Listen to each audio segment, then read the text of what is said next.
Di konten Sila Rekap kali ini, kita akan ngomongin soal kepuasan terhadap Presiden Jokowi yang turun. Kita juga akan ngomongin soal kabar terkait adanya ketua umum partai yang melakukan kekerasan fisik kepada seorang perempuan muda. Kita juga ngomongin soal calon wali kota Prabu Muli yang memamerkan 4 istrinya. Dan kita akan bahas sedikit terkait debat Pilkada DKI Jakarta kemarin. Selamat datang di Sila Rekap.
Proklamasi kemerdekaan Indonesia.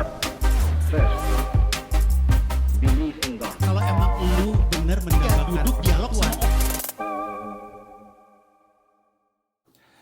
Sebelum kami masuk ke Sila Rekap, mengingatkan saja karena Sila adalah konten promosi untuk Mensrea, bahwa Mensrea akan dibuka lagi penjualannya tanggal 10 Januari untuk Jakarta dan 10 Februari untuk 10 kota lainnya. Informasi terkait harga tiket, venue, tanggal tepatnya, dan di mana beli tiketnya, semuanya di mensrea.id. Mari kita mulai. Kebangkitan politisi-politisi muda kelihatannya sedang terjadi di wilayah legislasi Indonesia.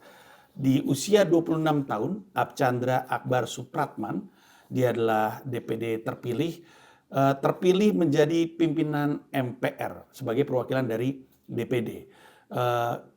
Pimpinan MPR-nya, ketua MPR-nya adalah Ahmad Muzani dari Gerindra, dan Archandra Akbar Supratman ini terpilih menjadi pimpinan DPR sebagai perwakilan dari DPD-nya.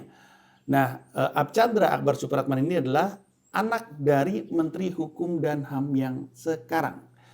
Yang juga jadi pembahasan banyak orang adalah kekayaannya Archandra Akbar Supratman 12 miliar, di mana hampir semuanya berupa properti hibah tanpa akta, dan dalam laporannya kekayaan dalam bentuk cashnya adalah 86 juta rupiah. Dan bukan cuma Archandra Akbar Supratman usia 26 tahun udah menjadi anggota DPD dan menjadi pimpinan MPR.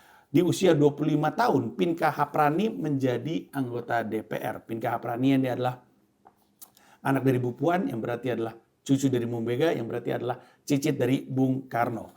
Yang juga dibahas oleh banyak orang adalah bagaimana di usia 25 tahun, Pinka Haprani memiliki kekayaan sebesar 38 miliar rupiah. Kendati pun kebanyakan adalah properti dan cashnya adalah 3 miliar. Properti yang dihibahkan. 25 tahun punya miliaran, 30-an miliar dalam bentuk properti, 26 tahun punya sekitar 11 miliaran dalam bentuk properti. Berarti kesimpulan kita adalah benar kata Pak Erick Thohir.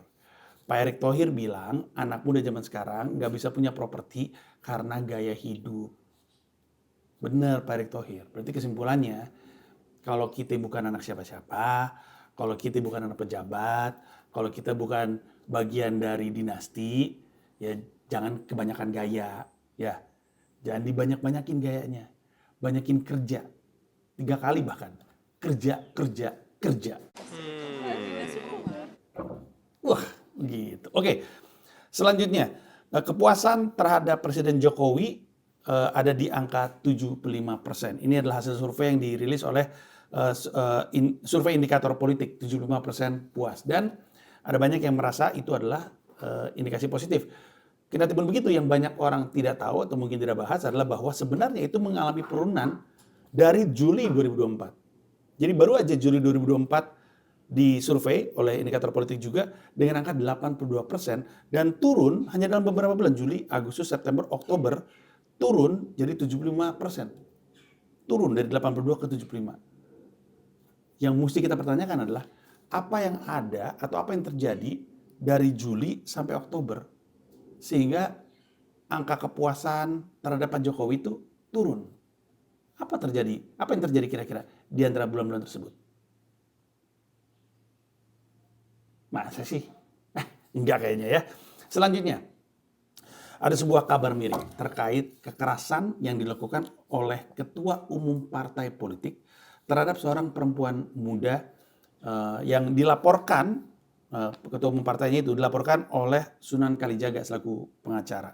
Di sosmednya Sunan Kalijaga menunjukkan perempuan muda tersebut terkulai lemas karena mengalami kekerasan fisik. Dan untuk menghormati perempuannya, walaupun fotonya seliweran di sosial media, kami memutuskan untuk tidak menghadirkan fotonya di sini. Bagaimanapun, katanya Sunan Kalijaga, setidaknya dari berita yang kami baca, ada indikasi karena pengaruh alkohol. Kalau gosipnya, katanya Ketua Umum partai ini melakukan kekerasan fisik kepada si perempuan muda karena katanya gosipnya perempuan muda inilah yang menyebarkan foto si Ketua Umum partai lagi minum alkohol. Gosip loh ya, bahaya nih gosip nih. Karena gosipnya itu udah langsung membuat kita semua mengarahkan kecurigaan kepada satu sosok. Ketua Umum partai, ada foto yang minum alkohol? Jelas. Siapa lagi? Iya kan? Selanjutnya, calon wali kota Prabu Mulih Haji Arlan. Pada saat kampanye memamerkan bahwa beliau punya 4 istri. Diperlihatkan 4 istrinya, ini istri pertama, istri kedua, istri ketiga, istri keempat. Dan kalau kita dengarkan videonya, yang soraknya paling kenceng ibu-ibu loh. Beneran. Silakan didiskusikan teman-teman feminis. Tapi itu yang terjadi. Untuk yang pada bertanya-tanya, bukannya PNS nggak boleh poligami. Sebenarnya aturannya memungkinkan. PNS pria boleh punya istri 4 sampai dengan 4 dengan beberapa syarat. Syaratnya adalah istri yang pertamanya, ngomong-ngomong ini aturannya dari pemerintah ya, ini bukan aturan dari saya, cuma bacain doang. Aturannya, takutnya dimarahin. Aturannya adalah sang istri tidak bisa punya anak dan itu juga setelah 10 tahun menikah masih nggak punya anak. Yang kedua, sang istri punya penyakit keras, jadi diizinkan untuk punya istri lagi, misalnya ya, udah paliatif gitu, kanker gitu, terus punya kecacatan, katanya jadi boleh. Saya sih nggak setuju ya dengan syarat-syarat tersebut, tapi aturannya mengatakan dimungkinkan. Kalau secara agama sih sebenarnya, kalau mau punya istri 4 ya syaratnya harus berlaku adil secara fisik dan mental dan perhatian dan segala macamnya. Kalau dari sisi kekayaan sih kelihatannya mungkin karena Haji Arlan, calon wali kota Prabu Mulih ini kekayaannya 17 miliar. Jadi kalau misalkan dibagi kekayaannya secara rata kepada 4 istrinya, kemungkinan sih bisa adil, 17 miliar kekayaannya. Sementara itu saya bisa bayangkan Archandra Akbar Supratman di sebuah pojok bilang, yes, 5 miliar lagi. Oke, selanjutnya kita mengalihkan perhatian kepada debat Pilkada DKI Jakarta yang baru saja terjadi kemarin. Ada banyak sekali momen yang akhirnya viral dan dibahas di internet. Salah satunya adalah ketika Bapak Pramono Anung mempertanyakan Pak Dharma Panguragun terkait kenapa data bisa bocor berhubung Bapak kerja di BSSN. Terus Dharma Panguragun bilang, ya kan saya juga kerja di situ karena Bapak yang milih. Gitu. Ujung-ujungnya Pramono Anung bilang, ya saya tidak menegasikan atau saya tidak membantah gitu. Ya karena dia juga yang milih kan. Terus tapi momen yang paling menarik dari pertanyaan itu adalah pernyataan dari Dharma Panguragun yang mengatakan artificial intelligence itu berarti Intel. AI itu usaha Intel untuk memata-matai. Gitu katanya. Habis itu yang paling menarik adalah pendukung yang bilang, benar. Wah, gokil. Gokil. Mereka benar-benar meyakini pernyataannya Pak Dharma Pongrekun. Habis itu ada momen lagi ketika Ridwan Kamil bertanya kepada Dharma Pongrekun, kira-kira kalau waktu bisa diputar balik, apa yang akan Anda lakukan terkait pandemi? Dan seperti biasa, Pak Dharma Pongrekun mengeluarkan pernyataan-pernyataan yang cukup seru. Salah satunya adalah beliau mengatakan kurang lebihnya, saya paraphrasing kurang lebihnya adalah bahwa ini adalah usaha bangsa lain atau negara lain untuk menginfiltrasi kita, mempengaruhi bangsa kita dengan COVID itu. Makanya dia nanya, coba pikirin baik-baik, kenapa coba namanya harus COVID? Kenapa nggak namanya Taufik?